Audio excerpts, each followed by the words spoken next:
हमने कार्य संभालने के तुरंत बाद भ्रष्टाचार और काले धन के खिलाफ लड़ाई की शुरुआत करते हुए अनेक प्रभावी कदम उठाए। जैसे काले धन की जांच के लिए सुप्रीम कोर्ट के पूर्व जज की अध्यक्षता में एसआईटी का गठन किया। विदेशों में जमा काले धन के लिए 2015 में मजबूत कानून बनाने का हमने काम किया। काले धन को विदेशों से वापस लाने के लिए विभिन्न देशों के साथ टैक्स समझौतों में हमने परिवर्तन किया, नए समझौते किए। अमेरिका सहित विभिन्न देशों के साथ सूचना आदान प्रदान, इंफॉर्मेशन एक्सचेंज करने का प्रावधान किया।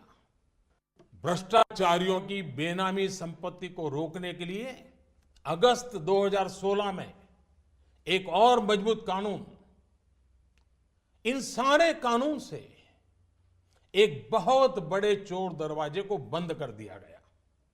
देश में अघोषित आय को पेनल्टी के साथ घोषित करने की योजना में काफी बड़ी मात्रा में अघोषित आय उजागर हुई।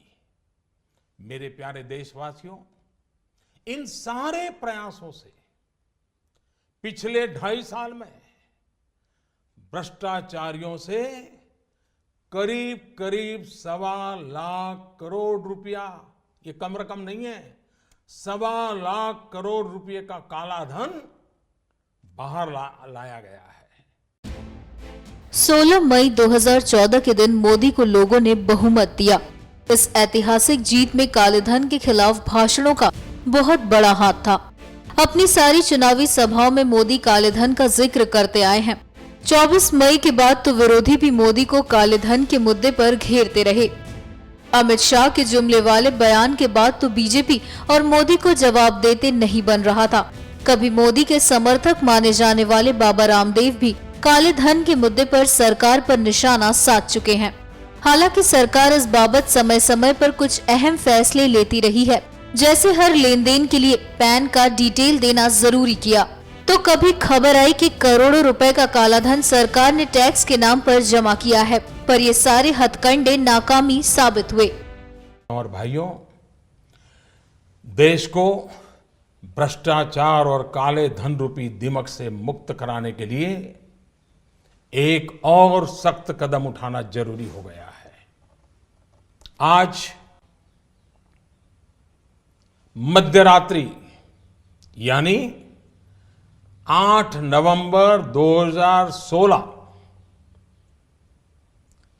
की रात्रि को 12 बजे से वर्तमान में जारी 500 रुपए और 1000 रुपए के करेंसी नोट लीगल टेंडर नहीं रहेंगे।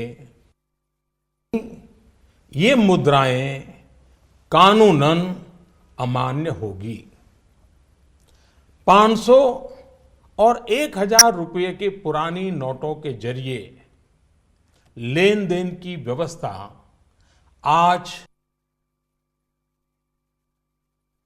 नहीं होगी।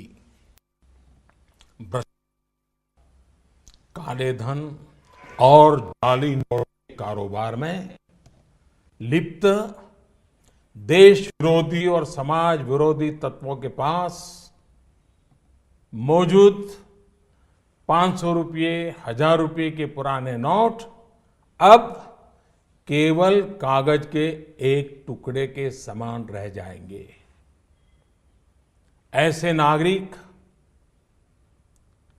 जो संपत्ति मेहनत और ईमानदारी से कमा रहे हैं, उनके हितों की और उनके हक की पूरी रक्षा की जाएगी। ध्यान रहे कि 100 रुपये, 50 रुपये, 20 रुपये, 10 रुपये, 5 रुपये, 2 रुपये और 1 रुपया का नोट और सभी सिक्के नियमित है और लेन देन के लिए उपयोग हो सकते हैं। उस पर कोई रोक नहीं है।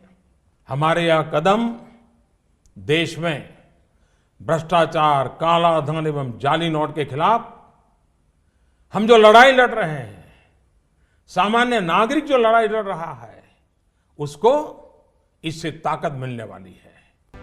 8 नवंबर रात 8 बजे मोदी सरकार ने पूरी तैयारी के साथ 500 और 2000 के नए नोटों की घोषणा कर दी।